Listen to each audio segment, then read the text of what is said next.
perfectly well what I shall say." "Because I want to hear your opinion."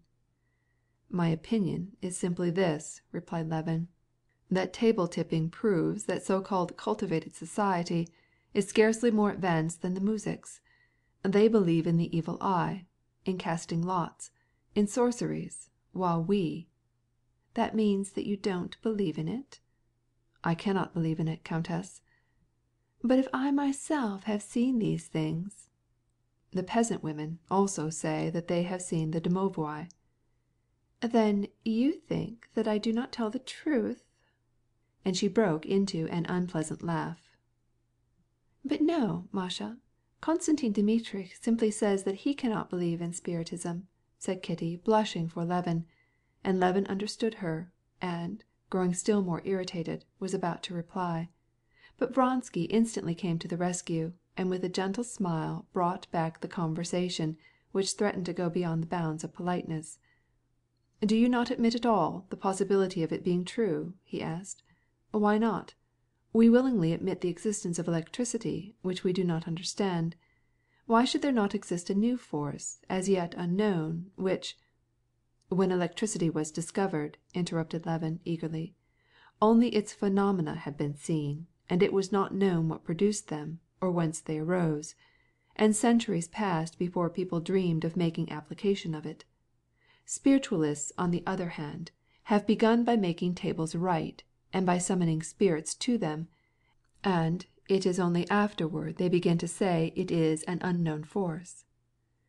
Vronsky listened attentively, as he always listened, and was evidently interested in Levin's words. "Yes, but the spiritualists say we do not yet know what this force is, but it is a force and acts under certain conditions. Let the scientists find out what it is. I don't see why it may not be a new force if it—" "Because," interrupted Levin again, "every time you rub resin with wool you produce a certain and invariable electrical phenomenon, whereas spiritualism brings no such invariable result, and so it cannot be a natural phenomenon." Vronsky, evidently perceiving that the conversation was growing too serious for a reception, made no reply, and, in order to make a diversion, smiled gaily, and addressing the ladies, said, "Countess, let us make an experiment now?" But Levin wanted to finish saying what was in his mind. "I think," he continued, "that the attempts made by spiritual mediums to explain their miracles by a new force is most abortive. They claim that it is a supernatural force, and yet they want to submit it to a material test." All were waiting for him to come to an end, and he felt it. "And I think that you would be a capital medium," said the Countess Nordston. "There is something so enthusiastic about you." Levin opened his mouth to speak, but he said nothing and turned red.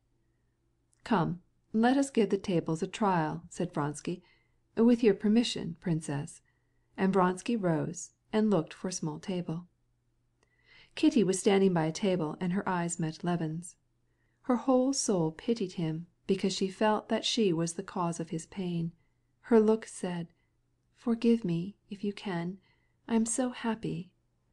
And his look replied, "I hate the whole world, you and myself." And he took up his hat. But it was not his fate to go. The guests were just taking their places around the table, and he was on the point of starting, when the old prince entered and, after greeting the ladies, went straight to Levin. "Ah!" he cried joyfully, "what a stranger! I did not know that you were here. Very glad to see you." In speaking to Levin the prince sometimes used the familiar "tu," thou, and sometimes the formal "vous," you. He took him by the arm, and, while conversing with him, gave no notice to Vronsky, who stood waiting patiently for the prince to speak to him. Kitty felt that her father's friendliness must be hard for Levin after what had happened. She also noticed how coldly her father at last acknowledged Vronsky's bow, and how Vronsky looked at her father, with good-humored perplexity, striving in vain to make out what this icy reception meant, and she blushed. "Prince, let us have Konstantin Dmitrievitch," said the Countess Nordston. "We want to try an experiment." "What sort of an experiment? Table tipping? "Well, excuse me, ladies and gentlemen, but, in my opinion, grace hoops would be a better game," said the prince, looking at Vronsky, whom he took to be the originator of this sport.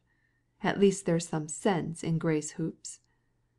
Vronsky, astonished, turned his steady eyes upon the old prince, and, slightly smiling, began to talk with the Countess Nordston about the arrangements for a great ball to be given the following week. "I hope that you will be there," said he, turning to Kitty. As soon as the old prince turned from him, Levin made his escape, and the last impression which he bore away from this reception was Kitty's happy, smiling face, answering Vronsky's question in regard to the ball. CHAPTER 15